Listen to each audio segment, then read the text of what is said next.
Students, आज हम समझेंगे कि सिमिलरिटी और फिर एनलार्जमेंट का आपस में क्या ताल्लुक है। यानी अगर हम ये बात करते हैं कि ये हमारे पास एक ट्रायंगल है और ये उसका एनलार्जमेंट है, मतलब क्या मैं कहना चाह रहा हूँ कि इसके जो कोरस्पॉन्डिंग एंगल्स होंगे वो सारे एक जैसे होंगे। यानी अगर ये एंगल डी हमारे पास फर्ज करें 60 डिग्री का है तो ये भी 60 का होगा। अगर ये फर्ज करें 50 का है तो ये भी 50 का होगा। और अगर ये 70 का तो ये 70, मतलब कि जो भी मेजरमेंट होगी वो आपस में क्या होंगी, उनकी मेजरमेंट कोरस्पॉन्डिंग एंगल्स की एक जैसी होगी, तब ये सिमिलर रहेंगी फिगर्स। और यानी साइज वाइज अगर हम देखें तो ये उससे बड़ी होगी ये फिगर, मतलब ये ट्राइंगल उसके मुकाबले में बड़ी है।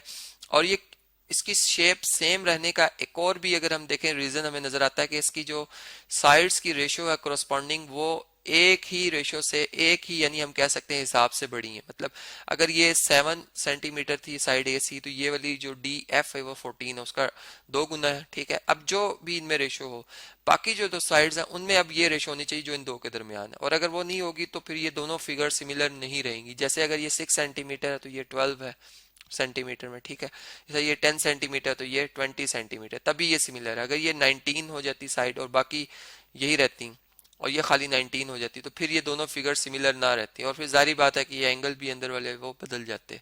तो इससे हमें ये बात समझ आती है कि जो सिमिलरिटी के अंदर एनलार्जमेंट है वो किस तरह से हो सकती है। मतलब कि मैं अब एक छोटी सी एक फिगर बनाता हूँ, एक रेक्टेंगल छोटा सा बनाता हूँ। ठीक है, अब मैं इसका एनलार्जमेंट करना चाहता हूँ, तो यानी चले मैं इसको थोड़ा सा और नीट बनाता हूँ। ये फर्ज करें ये एक हमारे पास क्या जी, ये एक मैंने रेक्टेंगल बनाया।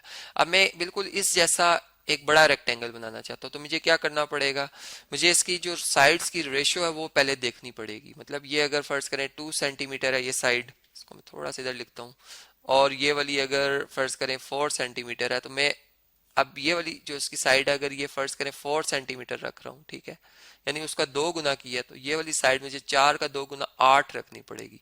अगर मैं 8 नहीं रखता तो मैं सिमिलर फिगर नहीं बना पाऊंगा। अब मनी अंदाजन मैंने बात की, अगर मैंने सही सही मैया करके इसको बनाया हो तो ये बिल्कुल फिगर्स आपस में क्या बनेंगे जी, अब सिमिलर बनेंगे। लेकिन अगर फर्ज करें, अब मैं ये पहले लिख देता हूँ जी इस तरह से, अब मैं ऐसा करता हूँ कि मैं जो है थोड़ी सी ये साइड उसके निस्बत थोड़ी सी कम रखता हूँ, इतनी रख लेता हूँ। ठीक है, अब क्या ये सिमिलर है?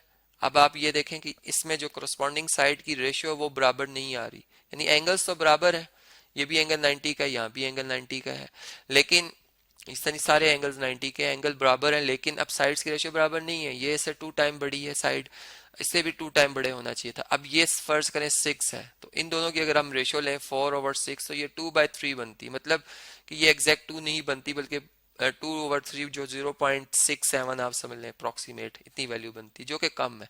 मतलब कि इसका मतलब ये फिगर सिमिलर नहीं है। तो हमें ये बात समझ में आती है कि एनलार्जमेंट कैसे की जा सकती है। यानी एक फोटोग्राफर के पास जब हम जाते हैं और उससे कहते हैं कि हमारी इस फोटो को आपने इतने टाइम्स एनलार्ज कर देना है, यानी इस साइज में आ जाना चाहिए, तो वो क्या करते हैं कि वो जो हमारे पास साइड्स होती हैं, ठीक है, यानी अगर एक ट्राइंगल की मैं बात करूं तो उसकी 3 साइडें हैं, उन तीनों की कोरस्पॉन्डिंग जो साइड्स की रेशियो वो एक जैसी रखते हैं, जिससे एंगल्स ऑटोमेटिकली क्या बन जाते हैं, कॉन्ग्रुएंट ही बनते हैं। लेकिन जब हम एक स्क्वायर या रेक्टेंगल की बात करते हैं, उस तरह की हमारी कोई शेप हो, तो उसके लिए फिर हमें क्या करना पड़ता है कि उसके लिए कोरस्पॉन्डिंग साइड्स की रेशियो जब एक जैसी रखते हैं तो वो फिर सिमिलर बनती है। यानी एंगल तो हमने देखा कि एंगल सेम भी होते हैं, तब भी बाज का फिगर जो है सिमिलर नहीं होती। जैसे ये एक सिमिलर का सिंबल का एक साइन है हमारे पास, ये दोनों फिगर सिमिलर है, ये उसका ग्रीन वाली फिगर का एनलार्ज किया गया है इस पर्पल वाली फिगर में।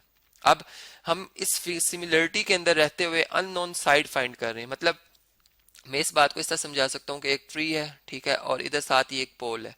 अब ट्री का जो शेडो एक ही वक्त में जो एंगल ऑफ एलिवेशन अगर बन रहा हो इस तरह से, ठीक है, तो दो सिमिलर ट्राइंगल बनेंगे। नहीं फर्ज करें ये भी एंगल 30 का, ये भी 30 का, और फिर अब अगर हम देखें तो ये 90 का और ये भी 90 का, तो रिमेनिंग एंगल भी आपस में कॉन्ग्रुएंट होंगे। मतलब दोनों फिगर सिमिलर है, और इसके अंदर रहते हुए अगर हाइट ऑफ ट्री पता हो हमें, फर्ज करें 20 फीट है, तो यहाँ से हाइट ऑफ पोल हम फाइंड कर सकते हैं। और हमें अगर शेडो पता हो इन दोनों का, मतलब इसका शेडो अगर फर्ज करें 5 फीट हो और इसका शेडो जो है वो फर्ज करें अगर जो है वो कितना हो जाए जी, 1 फीट हो जाए, ठीक है, तो ये हम एक्स अननोन जो है वो बता सकते हैं। मतलब ये एक हम आम लाइफ की बात से मैं आपको रिजेंबल करना चाह रहा था, सिमिलरिटी की बात।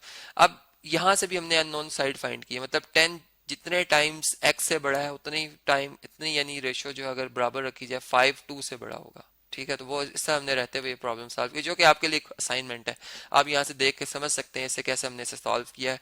अब इसी तरह अगर हम इस फिगर को देखें तो ये हमारे पास जो फिगर है, अब यहाँ पर ये दोनों फिगर्स जो हैं, दोनों जो हमारे पास कछुए की तस्वीर बनी हुई, ये दोनों कॉन्ग्रुएंट है। मतलब ये क्यों कॉन्ग्रुएंट है कि इनमें जो इनकी शेप है वो सेम है, यानी सिमिलर फिगर्स है, और साइज भी सेम है। अगर साइज सेम ना होता तो ये कॉन्ग्रुएंट ना होते, मतलब कॉन्ग्रुएंट होने के लिए साइज का सेम होना भी बहुत लाजमी होता है। जैसे इन दो फिगर्स में अगर हम देखें तो ये दोनों सिमिलर हैं, लेकिन ये कॉन्ग्रुएंट अब नहीं है। तो कॉन्ग्रुएंट के लिए हम ये वाला सिंबल यूज करते हैं मैथमेटिकली, और यहाँ पर हम इस तरह का सिंबल यूज करेंगे। अब ये सिमिलर है, साइज ये उसका एनलार्जमेंट है, लेकिन अब ये कॉन्ग्रुएंट नहीं है, क्योंकि आपको इसका रीजन पता चल गया कि इन दोनों का साइज सेम नहीं है।